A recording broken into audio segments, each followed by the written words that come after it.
I woke up feeling like I'd been hit by a truck. My head was pounding, and every muscle in my body ached. As I tried to sit up, a wave of nausea swept over me, and I collapsed back onto the bed, shivering uncontrollably. "Elena, get up and clean this mess." Clayton's voice boomed from the living room. "I swear, you're just lazy. Can't even manage simple tasks while I'm at work." I dragged myself out of bed, my legs barely supporting my weight, and stumbled into the living room. Clayton was glaring at me, his eyes narrowed with disgust. The room was a mess, with dirty dishes piled in the sink and laundry scattered across the floor. "I'm sorry," I croaked, my throat raw and scratchy. "I've been feeling really sick." Before I could finish my sentence, Clayton cut me off. "That's no excuse. You're just lazy and unmotivated. I work all day to provide for us, and you can't even keep the house clean." His words stung, but I was too weak to argue. I tried to explain that I had a high fever and could barely stand, but he wasn't listening. He just kept berating me, his voice growing louder and more aggressive with each word. Suddenly, everything started spinning, and I felt myself falling. The last thing I heard was Clayton's voice, distant and distorted, before everything went black. When I came to, I was lying on the couch, a damp cloth on my forehead. Clayton was nowhere to be seen. As I tried to piece together what had happened, the memories came flooding back. The sickness, the mess, the yelling, and then the darkness. It wasn't the first time Clayton had lashed out at me like that. Over the past year, his behavior had become increasingly erratic and abusive. The man I had fallen in love with, kind, caring, and supportive, had been slowly replaced by someone I barely recognized. I thought back to the early days of our relationship when we couldn't get enough of each other. We had met in college, and from the moment we locked eyes, it was like we were the only two people in the world. We were inseparable, spending every waking moment together, talking about our hopes and dreams for the future. After graduation, we got married, and everything seemed perfect. We had good jobs, a nice apartment, and a love that felt unbreakable. But then, slowly but surely, things started to change. Clayton became more distant, more critical, and more controlling. He would pick apart everything I did, finding fault in even the smallest tasks. Nothing was ever good enough for him. I tried to talk to him about it, but he always brushed it off or turned it around on me. "You're just too sensitive," he would say. "I'm only trying to help you improve." But it wasn't just the criticism. There was a darkness in him that I had never seen before, a rage that simmered just beneath the surface. He would lash out over the smallest things, and his words cut deeper than any knife. As I lay on the couch, my body aching and my heart heavy, I knew that something had to change.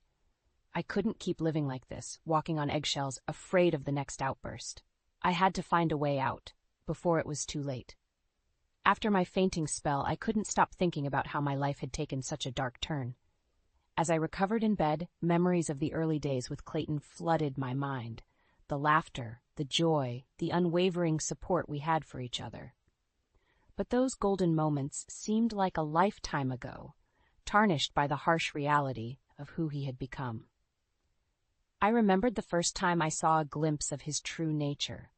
It was a few months after our wedding, and we were having a small get-together with friends. Clayton got into a heated argument with one of the guys over some trivial matter, and his face contorted into an expression of pure rage. His eyes were wild, his veins bulging, and for a moment I didn't even recognize him. After our friends left, I tried to talk to him about it, but he brushed it off as nothing. "Don't be so sensitive," he said, dismissing my concerns with a wave of his hand. But the incidents kept happening, and the mask he wore began to slip more and more. The verbal jabs became more frequent, the criticisms more biting. He would find fault in everything I did, no matter how hard I tried. One evening, as I was cooking dinner, he came up behind me and started berating me for the way I was chopping the vegetables. "Can't you do anything right?" he spat, his words dripping with venom. I was so taken aback that I dropped the knife, narrowly missing my foot. Clayton just laughed, as if it were all some big joke. That's when I remembered the warning signs I had ignored from his ex-girlfriend, Emily.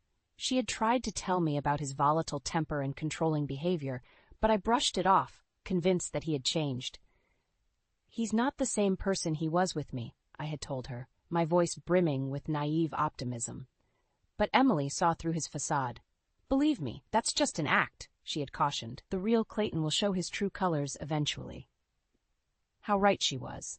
As I lay in bed replaying those memories, something inside me shifted. A fire ignited, a determination to take back control of my life.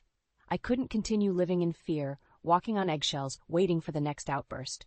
I knew that leaving him wouldn't be easy. Clayton had a way of making me feel small, worthless, as if I couldn't survive without him. But I had to try. For my own sanity, for my own safety, I had to break free from his toxic grip. From that moment on, I started documenting everything. Every insult, every criticism, every act of aggression, no matter how small.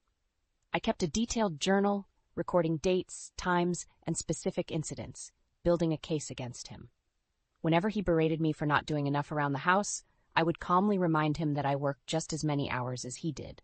When he accused me of being lazy or unmotivated, I would list out all the tasks I had accomplished that day, refusing to let him diminish my efforts. It was a daily battle, but I was determined to stand my ground. I started making plans, researching my options, and reaching out to friends and family for support. I knew that leaving him wouldn't be easy, but I was ready to face whatever challenges lay ahead. As I looked back on the person I had become, meek, submissive, a shell of my former self, I felt a surge of resolve. No more. I was done being a victim. It was time to take back control and reclaim the life that was rightfully mine. The days that followed were a constant battle, a tug-of-war between my newfound determination and Clayton's relentless belittling. Every morning I would wake up with a sense of dread, wondering what fresh hell awaited me. Despite working long shifts at the hospital, I was still expected to maintain a spotless home and have dinner ready the moment Clayton walked through the door. If anything was out of place or not up to his impossible standards, the verbal onslaught would begin. "What have you been doing all day?" he would snarl, kicking off his shoes and leaving them in the middle of the living room floor. "This place is a pigsty." I would calmly explain that I had just finished a 12-hour shift, but he would dismiss my explanations with a wave of his hand. "Excuses, excuses. That's all I ever hear from you." No matter how hard I tried, it was never enough for him. The laundry wasn't folded to his liking, the dishes weren't cleaned properly, the floors weren't shining bright enough. He would nitpick and criticize every little thing, his voice dripping with contempt. One evening, after a particularly grueling day at the hospital, I came home to find Clayton pacing around the living room, his face flushed with anger. "Where the hell have you been?" he spat as soon as I walked through the door.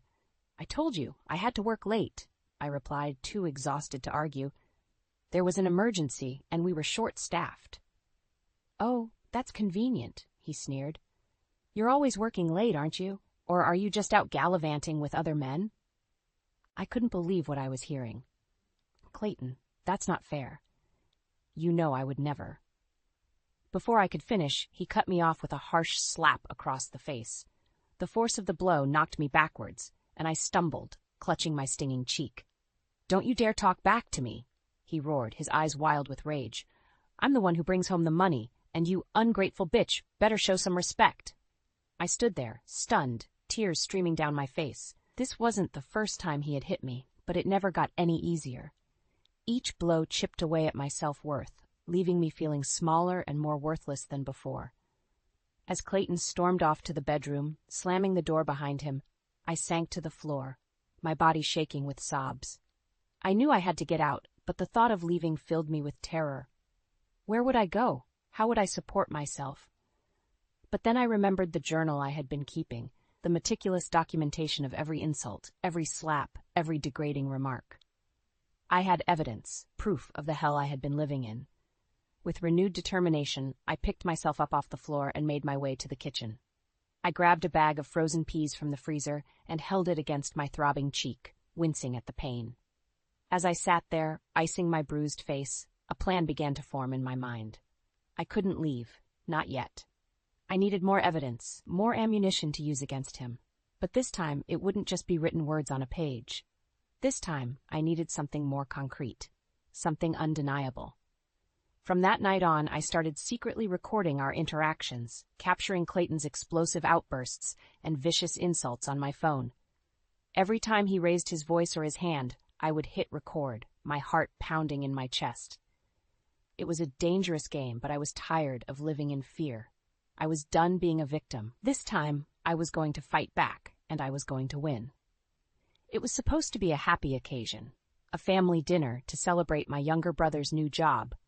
But Clayton, as usual, found a way to turn it into a nightmare.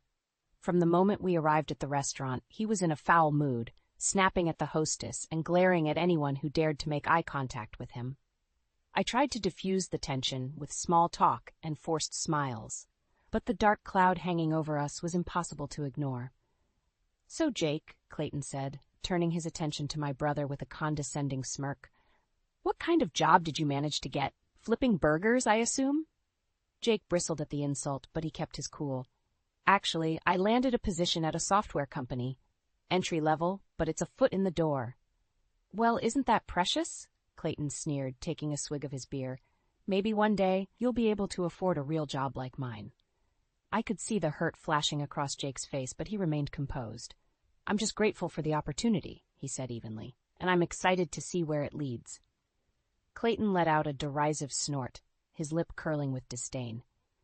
"If you're not careful, you'll end up like your sister, stuck in a dead-end job, slaving away for peanuts." That was the final straw. I had sat idly by, letting Clayton belittle and berate me for far too long, but I couldn't let him talk about my career, my passion, like that. "Excuse me?" I snapped, my voice trembling with anger. "I'm a nurse, Clayton. I save lives every single day. How dare you act like what I do is worthless?" For a moment, Clayton looked taken aback, as if he couldn't believe I had the audacity to talk back to him. Then his face contorted into a mask of rage, his eyes narrowing dangerously. "Watch your tone with me, woman," he growled, leaning across the table. "Or do you need another lesson in respect?" The threat was clear, and a chill ran down my spine. I opened my mouth to respond, but Jake beat me to it. "Don't talk to her like that," he said, his voice low and steady. "She's your wife, not your punching bag." Clayton whipped his head around, his gaze settling on my brother like a laser sight. "This is none of your business, kid. Stay out of it before you get hurt." But Jake refused to back down. "It is my business when you're treating my sister like garbage." The tension in the air was palpable, thick enough to cut with a knife. Clayton's face was flushed with fury, his nostrils flaring as he struggled to control his temper. "Let's go," he snarled, tossing a handful of bills onto the table. "This dinner is over." As we left the restaurant, Jake pulled me aside, his eyes filled with concern. "Elena, what's going on?" he asked, his voice hushed. "That's not how a husband should treat his wife." I opened my mouth to brush it off, to make excuses for Clayton's behavior like I always did. But something in Jake's gaze stopped me. For the first time, I saw the situation through his eyes, the constant belittling, the veiled threats, the simmering violence just beneath the surface. And in that moment, I knew I couldn't keep living like this. "It's complicated," I said, my voice wavering.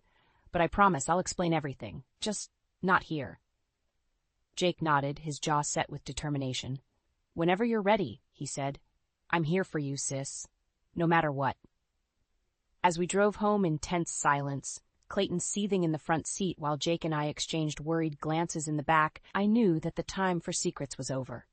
If I was going to get out of this nightmare, I needed all the help I could get. And who better to have in my corner than the one person who had been looking out for me since the day I was born? The next few days were a whirlwind of planning and preparation. After the disastrous dinner, I knew I couldn't keep living in fear any longer. It was time to take action. Jake was true to his word, and he became my rock, my unwavering support system. When I finally worked up the courage to tell him the truth about the abuse I had been enduring, he didn't hesitate for a second. "We're going to get you out of this, Elena," he said, his voice steady and determined, "whatever it takes." Together, we hatched a plan. We needed undeniable evidence of Clayton's behavior, something that would hold up in court if it came to that.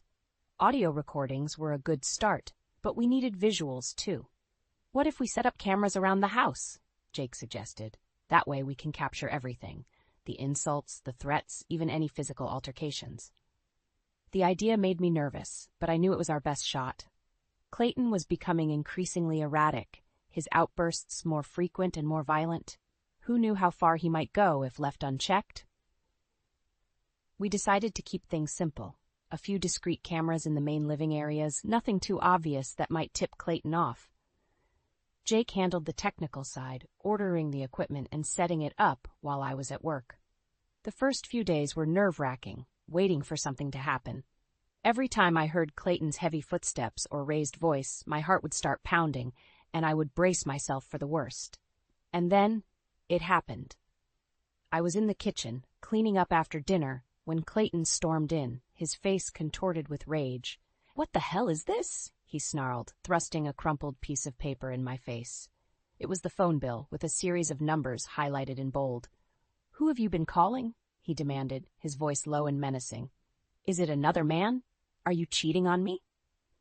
"Clayton, no, it's nothing like that," I protested, trying to keep my voice steady. "Those are just calls to my brother. You know that." But he wasn't listening. In a flash, his hand lashed out, striking me across the face with such force that I stumbled backwards, clutching my stinging cheek.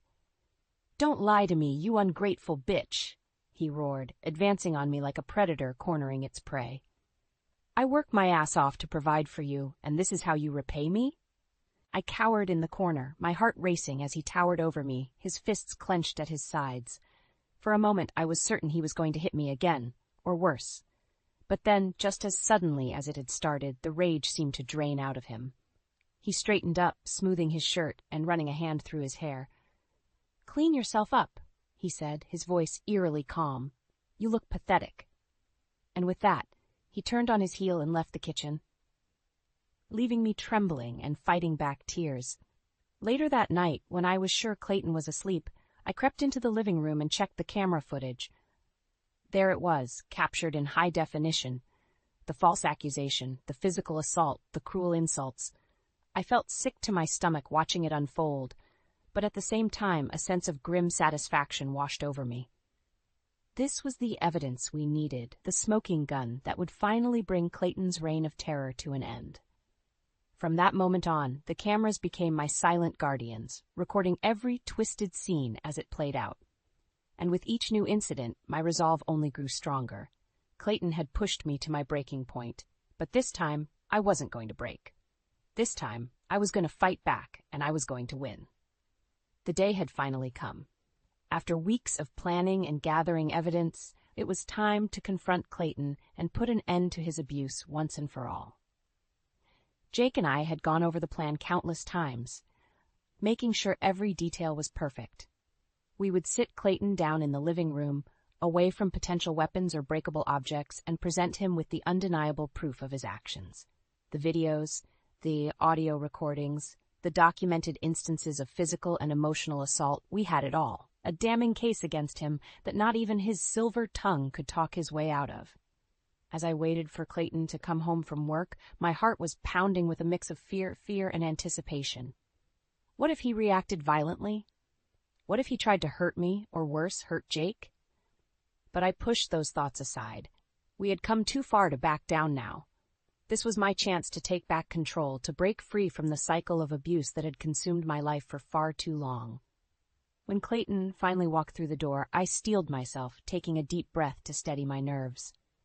"Clayton, we need to talk," I said, my voice surprisingly calm. He looked at me with a mixture of confusion and annoyance, clearly not expecting the confrontation. "What's this about?" he asked, setting down his briefcase and loosening his tie. "Let's go into the living room," I replied, gesturing for him to follow. He rolled his eyes but complied, sinking onto the couch with a heavy sigh. "All right, let's get this over with," he grumbled. That's when Jake emerged from the hallway, a grim expression on his face. Clayton's eyes narrowed as he took in the unexpected presence of my brother. "What's he doing here?" he demanded, his voice taking on an edge of hostility.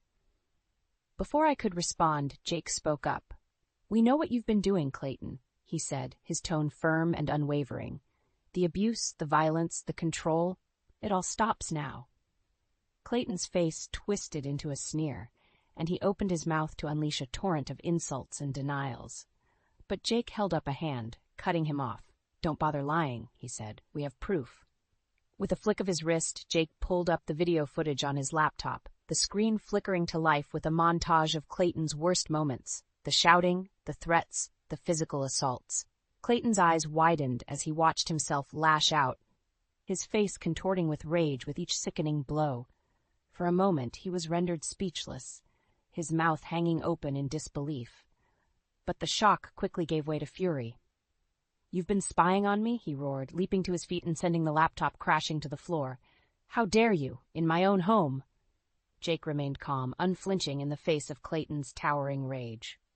"We did what we had to do to protect Elena," he said, his voice steady. "And now it's over. The police are on their way." As if on cue, the sound of sirens pierced the air, growing louder with each passing second. Clayton's eyes darted back and forth, his chest heaving as he realized the trap he had walked into. "You're making a big mistake," he growled, his voice low and menacing. "You won't get away with this." But his threats rang hollow, his bravado crumbling as the flashing lights of the police cars flooded the room. As the officers swarmed in, weapons drawn, I felt a sense of relief wash over me. It was finally happening. The nightmare was coming to an end. Clayton put up a token resistance, spitting vile insults and accusations as the officers wrestled him into handcuffs. But it was too late. The evidence was overwhelming, and for once, his silver tongue couldn't talk his way out of the consequences of his actions. As they led him away, his face twisted with impotent rage, I couldn't help but feel a sense of triumphant satisfaction. For years he had controlled me, beaten me down, made me feel small and worthless. But not anymore. With Clayton's arrest, I had finally reclaimed my power, my freedom, my life.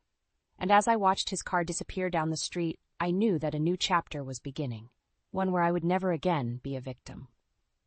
The weeks following Clayton's arrest were a whirlwind of legal proceedings and emotional turmoil. But through it all, I clung to the knowledge that I had finally taken back control of my life. The evidence we had gathered, the videos, the audio recordings, the documented instances of abuse, painted a damning picture that even Clayton's high-priced lawyers couldn't refute. His attempts to discredit me and portray himself as the victim fell flat in the face of such overwhelming proof. As the court dates rolled around, I found myself steeling my nerves, determined to face my tormentor head-on. Jake was by my side every step of the way, a rock of unwavering support. When I took the stand, Clayton's eyes bored into me with a mixture of rage and desperation. His carefully cultivated mask of charm had slipped, revealing the true monster underneath. "You're ruining everything," he snarled as I delivered my testimony, recounting the years of emotional and physical abuse I had endured. "You were nothing before me, and you'll be nothing without me." But his words held no power over me anymore. I met his gaze with a calm, unwavering resolve, my voice steady and strong as I laid bare the truth of our twisted relationship. In the end, the evidence was too overwhelming to ignore. Clayton was slapped with a restraining order, barring him from coming within 1,000 feet of me or my family. The judge also awarded me a substantial divorce settlement, ensuring that I would be able to start fresh without the financial burden of our shared assets weighing me down. As the verdict was read, I allowed myself a small, satisfied smile. Justice had been served, and Clayton's reign of terror was finally over. But the true vindication came in the weeks and months that followed, as the ripple effects of his exposure began to take hold. Word of his arrest and conviction spread like wildfire through his professional circles, and the once charming salesman found himself shunned and ostracized. Clients and colleagues alike wanted nothing to do with a man who had been exposed as a violent abuser. Within weeks, he was unceremoniously fired from his high-paying job, his reputation in tatters. The expensive suits and fancy cars were gone, replaced by a humiliating reality of unemployment and social pariah status. As for me, I found myself embarking on a new chapter, one filled with possibility and promise. With the weight of Clayton's oppression finally lifted, I was free to pursue my dreams and ambitions without fear or limitation. I threw myself into my work at the hospital, channeling my newfound strength and resilience into caring for others. My colleagues remarked on the change in my demeanor, the newfound confidence and determination that radiated from me. And in my personal life, I became an advocate for victims of domestic abuse, sharing my story and offering support to those still trapped in the cycle of violence. I knew firsthand the shame and isolation that came with being a victim, and I was determined to be a beacon of hope for others struggling to find their own path to freedom. As I stood at my kitchen window one morning, sipping a steaming cup of coffee and watching the sunrise, I couldn't help but reflect on how far I had come. The woman I was a year ago, cowering in fear and drowning in self-doubt, felt like a distant memory. In her place stood a survivor, a fighter, a woman who had stared down her demons and emerged victorious. The scars of my past would never fully heal, but they served as a reminder of the strength I had found within myself, a strength that no one, not even Clayton, could ever take away. And as the warm rays of the new day washed over me, I couldn't help but feel a sense of hope and optimism for the future. Whatever challenges lay ahead, I knew that I had the courage and resilience to face them head-on. My nightmare was over, and a new beginning awaited. The sun was just beginning to peek over the horizon, casting a warm, golden glow over the city skyline. As I stood by the window, sipping my morning coffee, I couldn't help but feel a sense of peace wash over me, a feeling that had been all too rare in the past. It had been 6 months since Clayton's arrest and the subsequent legal proceedings that had finally freed me from his toxic grip. 6 months of healing, of rediscovering who I was, without the constant weight of his abuse weighing me down. The journey hadn't been easy, of course. There were still moments when the memories would come flooding back, triggering waves of anxiety and self-doubt. But with the help of a supportive therapist and the unwavering love of my family, I was learning to cope, to process the trauma in a healthy way. And as the days turned into weeks and months, I found myself embracing a newfound sense of strength and resilience. The fragile, broken woman I had once been was slowly giving way to a survivor, a fighter who had stared down her demons and emerged victorious.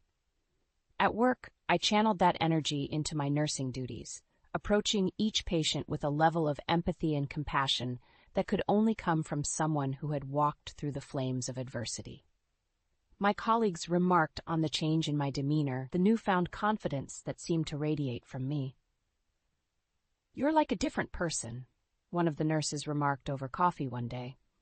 "It's like a weight has been lifted off your shoulders."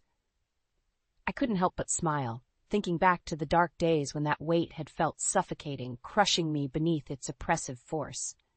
"You have no idea," I replied, taking a sip of my coffee and allowing the warmth to spread through me. Outside of work, I had become an advocate for victims of domestic abuse, sharing my story and offering support to those still trapped in the cycle of violence. I knew firsthand the shame and isolation that came with being a victim, and I was determined to be a beacon of hope for others struggling to find their own path to freedom. Speaking at support groups and shelters, I would recount my own experiences, pulling no punches in my descriptions of Clayton's cruelty and the emotional turmoil I had endured. But I would also emphasize the importance of staying strong, of never losing sight of one's self-worth in the face of such abuse. "You are not defined by what was done to you," I would tell them, my voice ringing with conviction. "You are a survivor, a warrior, and you have the strength within you to break free." And as I looked out over the faces of those brave souls, their eyes shining with a mixture of pain and hope, I knew that my words were making a difference. They saw in me a living embodiment of what was possible, a woman who had clawed her way out of the darkness and reclaimed her life. Of course, there were still moments when the shadows of my past would creep in, threatening to overwhelm me. But I had learned to confront those demons head-on, to draw strength from the battles I had already won. I would think back to that fateful day when Clayton was led away in handcuffs, his once intimidating presence reduced to a pitiful, impotent rage.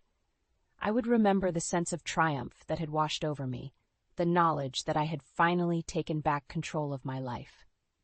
And in those moments I would square my shoulders and lift my chin, letting the memories of my hard-won victory fill me with a renewed sense of determination. Because even though the scars of my past would never fully heal, they served as a reminder of the strength I had found within myself, a strength that no one, not even Clayton, could ever take away. As the sun continued its ascent, bathing the city in a warm, golden hue, I took a deep breath and smiled. A new day was dawning, filled with endless possibilities and the promise of a brighter future. My nightmare was over, and a brand new chapter was just beginning.